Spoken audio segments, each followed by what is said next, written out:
researcher in health informatics at Uppsala University in Sweden and has been living with symptoms of Parkinson's since, do you know how long? Since she was a teenager. She holds a master's degree in chemical engineering from the Royal Institute of Technology in Stockholm. Sarah attended her second World Parkinson Congress in 2010 and has been a WPC ambassador in 2013 and 2016. This year, she's co-chair of the WPC Parkinson's Advocates Committee. Now, 2022 was a really big year for her because she earned her doctorate degree at Radboud University in Netherlands. Her thesis was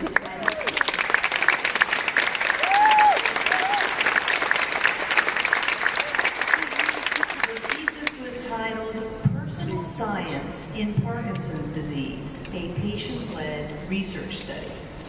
And her favorite quote, she told me, is by Rosalind Franklin. Science and everyday life cannot and should not be separated.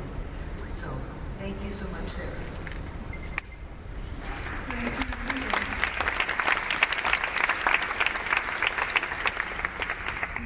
The focus of my talk will be slightly different from my colleagues, obviously, but the previous speaker showed a picture of a cat and a wine glass. There's so much we don't know about Parkinson's. One thing that still baffles me is how fast my reflexes are. I wouldn't be able to catch that wine glass if the cat hadn't knocked it over. And nobody knows why. I have had Parkinson's disease for nearly 4 decades. I have been told that I make it look so easy. I can assure you that it is not. There are no quick fixes in Parkinson's, and it takes a lot of really hard work to make it look this good. To live well with Parkinson's, you need to have a good collaboration with the neurologist. I've had a few neurologists over the years, but the frequency of visits have been pretty similar throughout. About 1 hour per year.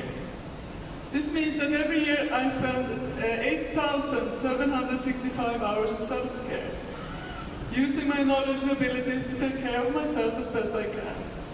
Some of this knowledge I get from healthcare, and some of it I find myself. And since I am a researcher as well as a person living with Parkinson's, I wanted to find out if my 1 hour per year in healthcare is also typical for others with Parkinson's. So I conducted an online survey among persons with Parkinson's in Sweden, and found that 68% saw their neurologist for 1 hour or less per year. And in addition, people reporting higher levels of knowledge about Parkinson's are also more likely to be satisfied with the amount of time they get with their neurologist, regardless of that amount of time. And it is only during that 1 hour per year that we are in direct contact with neurological healthcare and its guidelines, assessment scales, and clinical practices. And don't get me wrong, I don't want more hours with my neurologist. I want to see as little as possible of him. It's not that I don't enjoy his company, he's a really nice guy. It's just that in healthcare I am a patient, and I prefer being Sarah. And it is during that 1 hour per year that my neurologist prescribes my medication. But it is during all those hours in self-care that I put that treatment into action. Because if you think about it, he doesn't even know if I take my medication or not. But of course I do. Because you all know as well as I do that I wouldn't be here today if it weren't for my pills. Without them, I simply wouldn't function. And we also know that the effect of these pills are not the same throughout the day. And I wanted to learn more about it, so I used self-tracking to find out more about how the effects of the pills varies. This was in 2012, and I had just gotten my first smartphone. I used finger tapping on the smartphone as a proxy of medication effect. And I found an app that I could use that could register the number of taps on the screen during a set number of seconds. I tapped for a number of times per day with my middle finger on my right and left hand respectively. The two lower lines that you see are my left hand on 2 consecutive days. The two middle lines are my right hand the same 2 days. And the two top lines are from my control person, my husband. And the bars you see signifies when I took my medication. Different color bar sections for different medications. And looking at these results, a few things stood out to me. It makes sense that my left hand would be slower than my right, both since I'm right-handed, and that my left hand is slow, and that my left side is my parky side. It also makes sense that my husband's results are higher than mine, because he doesn't have PD. And if you look closely, you can also see that his left hand is faster than his right hand. And he is actually left-handed, so that makes sense as well.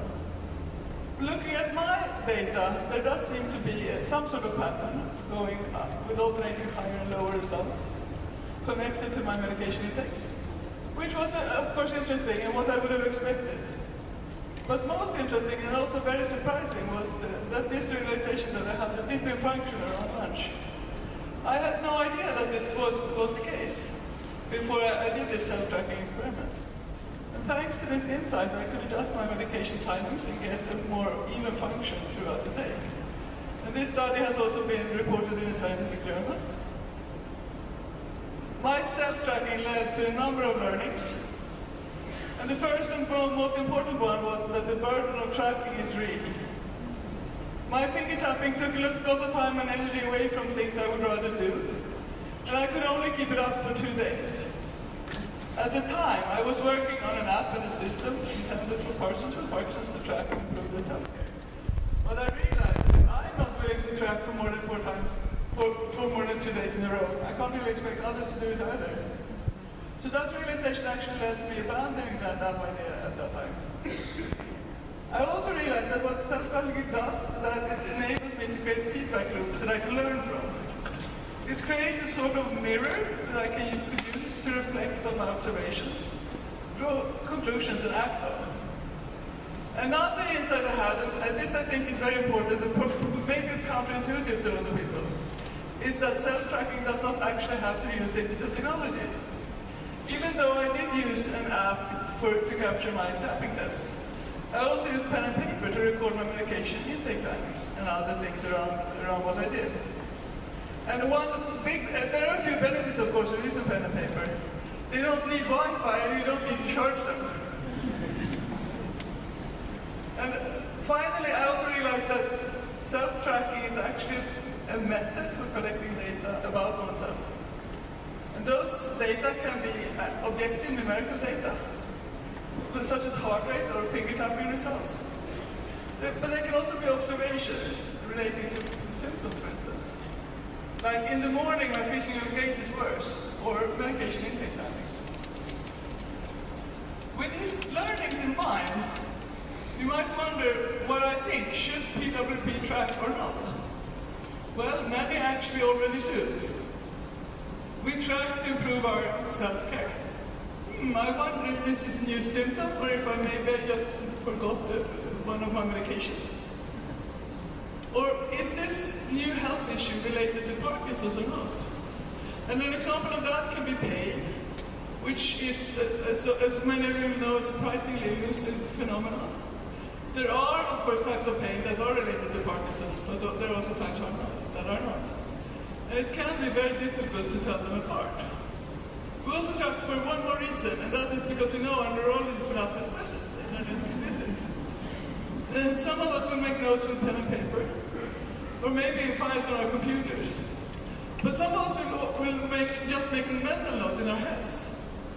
I am also not as structured as always as I probably should be, but there is no doubt that the more structured approach can be very beneficial when tracking.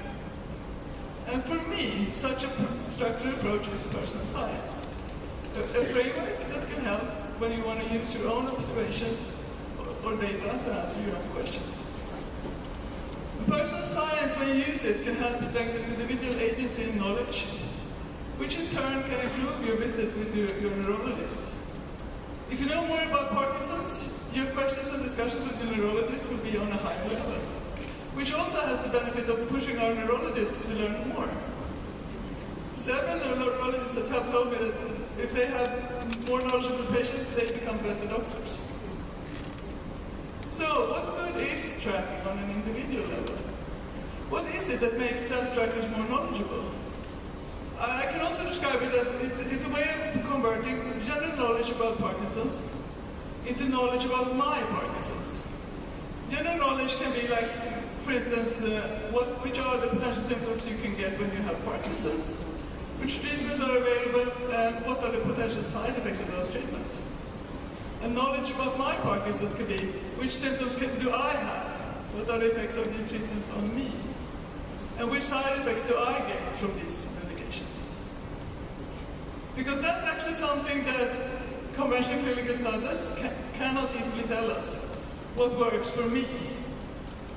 Our healthcare system have benefited greatly from using randomized controlled trials to create an evidence base for many diseases, including Parkinson's. By designing studies with strict criteria for inclusion and exclusion, and conducting studies for limited time, the effects of confounding factors are kept to a minimum, thereby strengthening the evidence. But that evidence is applicable on a group level perspective, or on a non-existing average patient. And this is where the practices of personal science comes in. It provides a structure for finding out what works for me. And when I want to find out what works for me, I actually need to use different methods. In clinical studies, it's essential that data are collected in the same way for all participants. This is necessary to enable statistical analysis and comparison. But when I use personal science to find out what works for me, the data I collect are of great interest to me, but probably not to anyone else. Going back to the tapping test I talked about earlier, why on earth would someone else be interested in how many taps I can do at 9 a.m. on a Monday with my right hand? But I'm convinced that many persons with Parkinson's would be interested in finding out more about the methods I used. In personal science, learning and methodology are much more important than data and technology.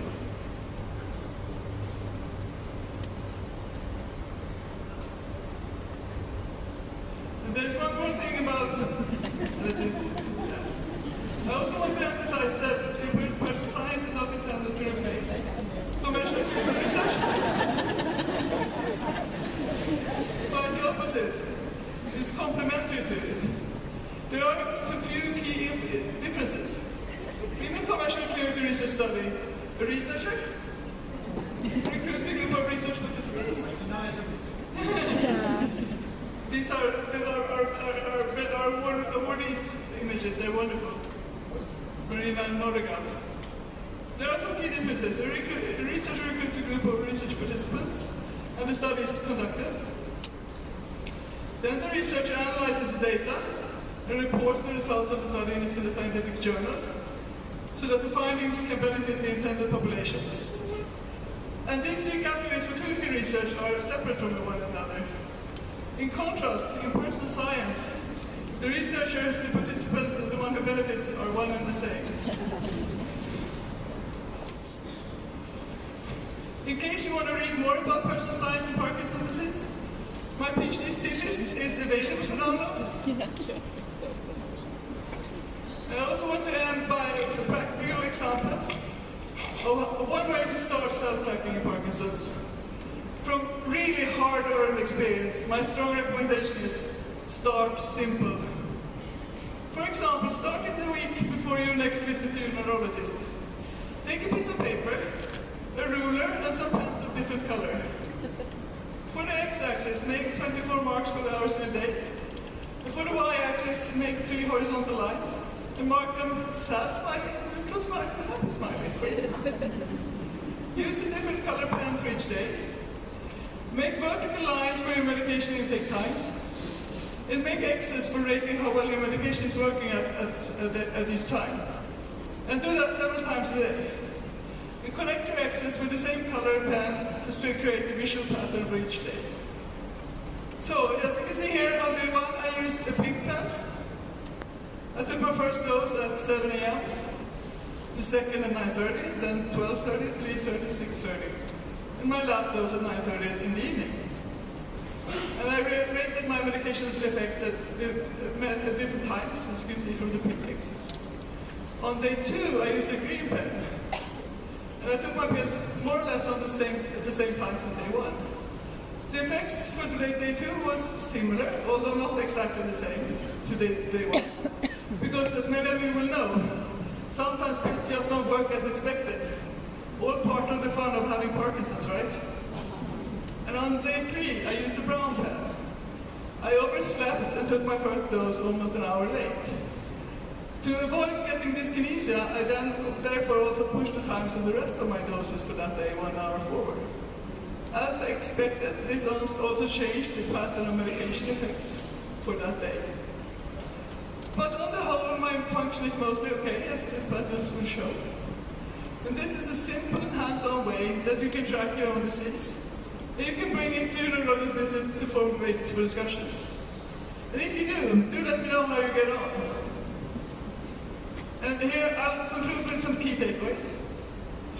My recommendation for clinicians and researchers: persons living with Parkinson's need better support and methods for self-care and self-tracking. Meeting that need will make your patient more knowledgeable and your job easier.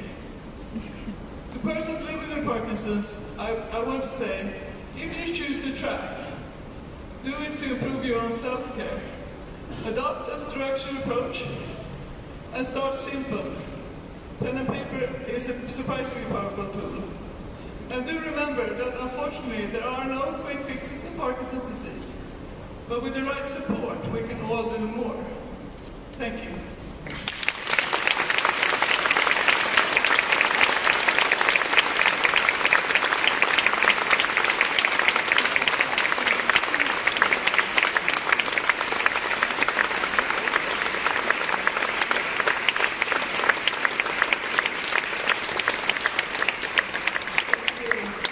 Thank you, Sarah, for such a creative and motivational presentation. It was excellent.